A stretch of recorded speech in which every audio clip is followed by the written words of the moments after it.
Ada seorang sahabat bernama Umair bin Hamam. Saya pilihkan aja kisahnya karena sudah waktu duhur dekat. Umair bin Hamam ini teman-teman sekalian adalah salah satu sahabat yang sempat ikut di perang Badar. Waktu Nabi sudah atur pasukan, musuh sudah depan mata, ini tinggal pecikan takbir perang nih. Sudah akan saling bunuh-membunuh. Lalu kata Nabi SAW dengan sabda yang masyhur dalam hadis Bukhari, demi Allah, tidak ada seorang pun dari kalian sekarang yang hadir di perang Badar ini, di kancah peperangan ini, terbunuh menghadapi musuh, kecuali pasti masuk surga yang luasnya seluas langit dan bumi. Umair ini, Ibn Humam, kebetulan lagi pegang 2 butir kurma di tangannya. Lalu dia bilang, bakhin, bakhin. Bakhin itu indah sekali ya Rasulullah. Indah sekali, ulangin ya Rasulullah. Kata Nabi SAW, demi zat yang ubun-ubunku dalam agama, maksudnya demi Allah, tidak ada seorang pun dari kalian di sini yang terbunuh di kancah peperangan sekarang ini, perang Badar, kecuali pasti masuk surga yang luasnya seluas langit dan bumi. Umair mengatakan, bakhin, bakhin, dengan semangat dia. Maka kata Nabi SAW, katakan Nabi, kenapa Umair? Kenapa kau bilang bakhin, bakhin? Maksudnya indah sekali ya Rasulullah. Kata Umair, ya Rasulullah, aku tinggal masuk ke medan perang ini, dibunuh oleh mereka orang-orang kafir ini, masuk surga tanpa hisab, seluas langit dan bumi. Kata Nabi SAW, iya. Kata Umair, itulah sebabnya saya mengatakan bakhin ya Rasulullah, saya akan kejar tuh. Baik, Umair ini rupanya dia manggil kurma, dia kunyah nih, sudah mulai pecikan tangan, Allahu Akbar, sudah mau saling nyerang nih. Umair makan dulu kurmanya, ada 2 butir kurma. Waktu dia lagi makan, dia bilang, wahai Umair, sesungguhnya kalau kau habiskan kurmamu ini, masih lama kamu dapat surga. Dibuang sama dia, dia maju berperang sampai terbunuh mati syahid. Lihat heroiknya sahabat ya, bagaimana mereka langsung menyambut apa yang disampaikan Allah dan Rasulnya. Kisah yang unik adalah kisah 2 orang yang bernama anak muda ini, Mu'adz dan adiknya Auf bin Afra. Ini teman-teman, Mu'adz ini umurnya 16 tahun, adiknya Auf namanya, ini umurnya 15 tahun. Ini masih belasan tahun ini. Bandingkan dengan generasi muda Islam sekarang. Azan aja belum tentu ke masjid gitu. Ini teman-teman sekalian ikut di perang Badar. Waktu ikut di perang Badar, Abdurrahman ibn Auf menceritakan kepada kita, mengatakan, waktu saya lagi lihat peperangan sudah akan berkecamuk nih, udah mulai mau berperang musuh, tiba-tiba ada satu orang anak muda 16 tahun namanya Mu'adz berkata kepada saya, kepada Abdurrahman bin Auf, paman, mana Abu Jahal? Kata Abdurrahman, kenapa kau tanya Abu Jahal? Kata Mu'adz, saya dengar dia orang yang paling suka menyakiti Nabi SAW di Mekah. Benar? Kata Abdurrahman, iya benar. Terus untuk apa kau tanya? Saya mau bunuh paman. Ini Abu Jahal ini saya mau bunuh. Kata Abdurrahman, baiklah. Kalau saya lihat nanti, saya akan beritahukan kau dia. Karena ini peperangan orang-orang lagi berkecamuk nih, kita belum tahu. Nanti kalau kelihatan saya lihat. Maka si Mu'adz nunggu di sebelah. Datang adiknya namanya Auf. Tanpa janjian nih, adiknya dia, umurnya 15 tahun. Datang sebelah tanya yang sama, paman, mana namanya Abu Jahal? Kata Abdurrahman, kenapa kau tanya? Saya dengar dia paling suka menyiksa Nabi SAW di Mekah. Benar? Benar. Untuk apa kau tanya? Saya mau bunuh paman.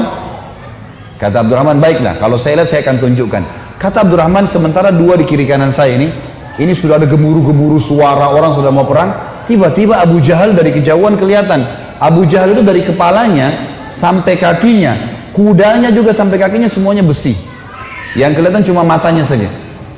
Dia dulu di atas kuda, dikelilingi oleh 10 baris pasukan, lingkar, nggak bisa ditembusin.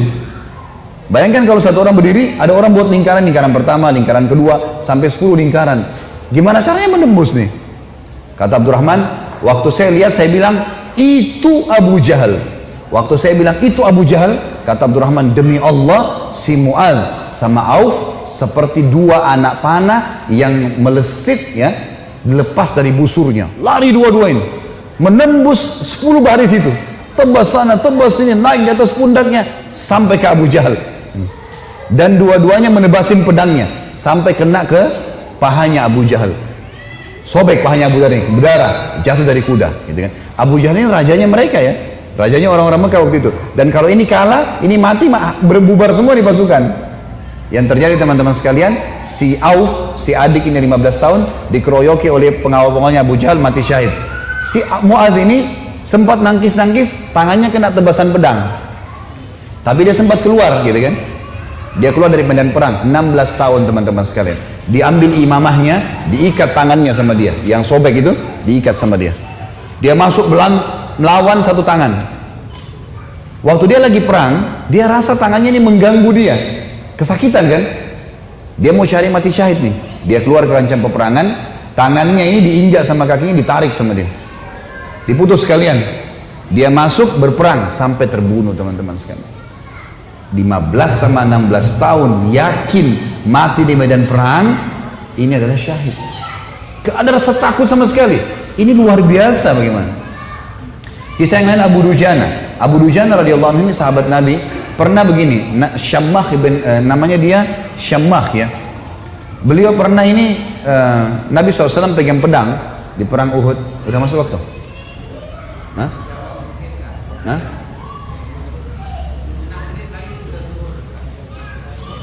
Terus? Maksudnya mau pertanyaan? Butuh tanya jawab atau materi nih? Nah? Kalau saya sih lebih fokus ke materi ya. Lanjut saja ya. Iya, lebih baik kalau antum pulang bawa ilmunya mungkin lebih bermanfaat daripada ada pertanyaan. Insya Allah kalau ada waktu lain, kalau enggak ini. Baiklah, Syammah ibn Harith ini radhiyallahu anhu, beliau pernah teman-teman sekalian, Nabi SAW henuskan pedang di perang Uhud, lalu beliau berkata, siapa yang mau memberikan haknya Allah dan Rasulnya di pedang ini? Maka Hamzah berdiri mengatakan, saya Rasulullah. Nabi SAW tarik, nggak dikasih sama dia. Kemudian Nabi bilang lagi, siapa yang akan memberikan haknya Allah dan Rasulnya di pedang ini? Ali bin Abi Thalib berdiri, mau pegang. Nabi SAW tarik. Hamzah dan Ali ini terkenal pejuang kesatria Islam yang kuat gitu kan. Nabi nggak kasih. Nabi ulangi lagi yang ketiga, siapa yang memberikan haknya Allah dan Rasulnya di pedang ini?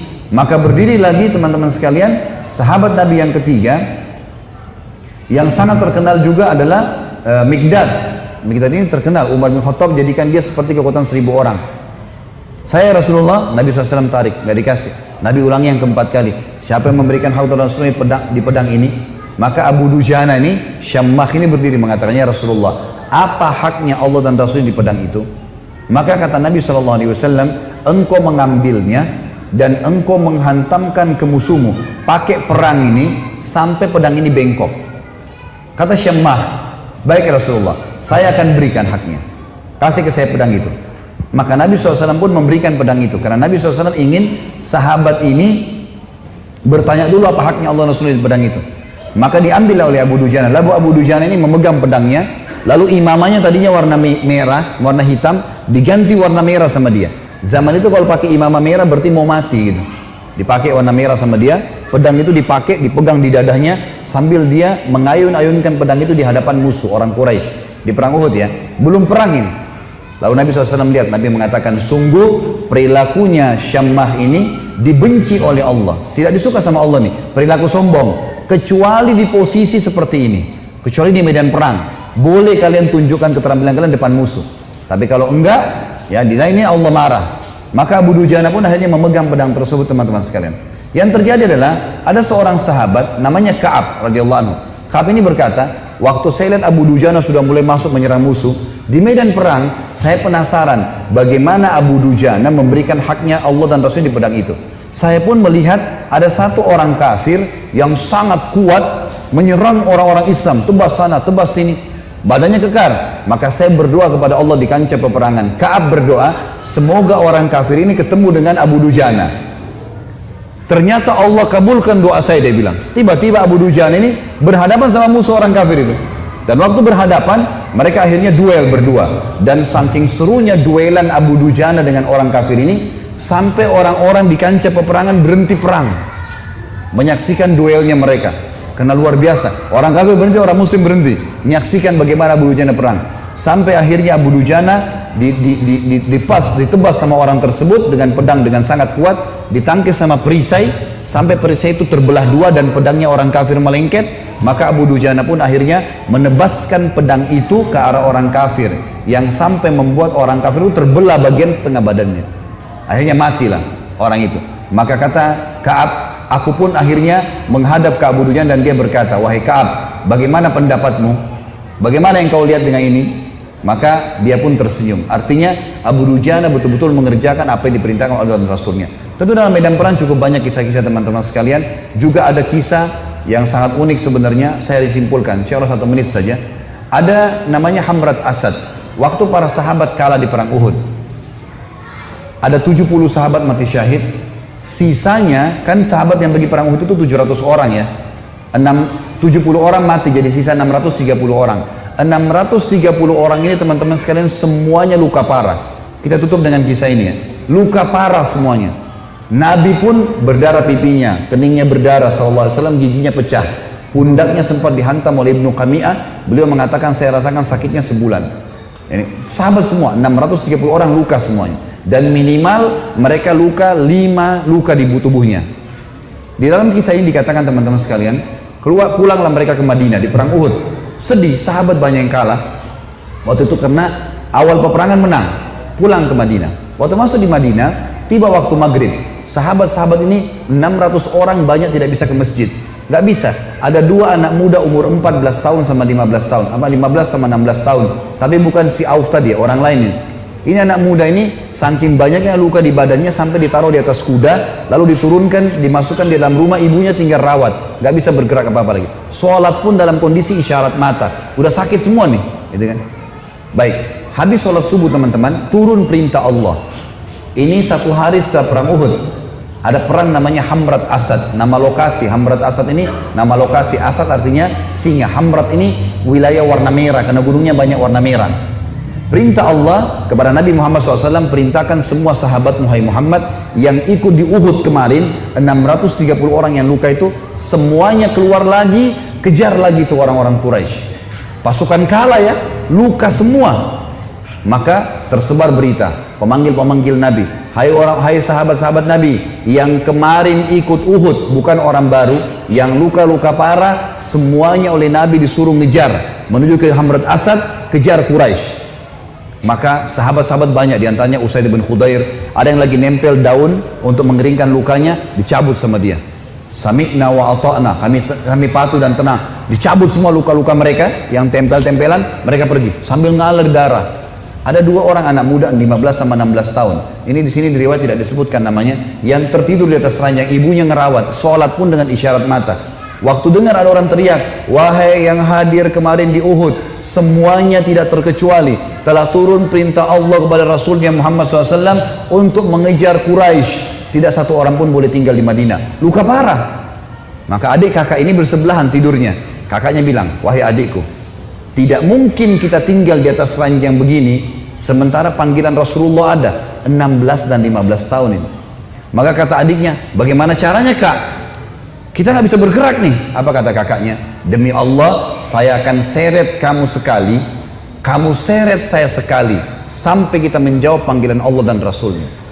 Luar biasa. Saya waktu baca kisahnya sampai netes air mata teman-teman sekalian. Luar biasa. Dan akhirnya mereka seret-seretan sampai tiba di depan Nabi SAW. Ada yang berdarah, ada yang ini. Terutama 2 anak muda ini naik di atas kuda itu sambil diseret jalan ya. Waktu mereka diseret semua pada nangis lihat.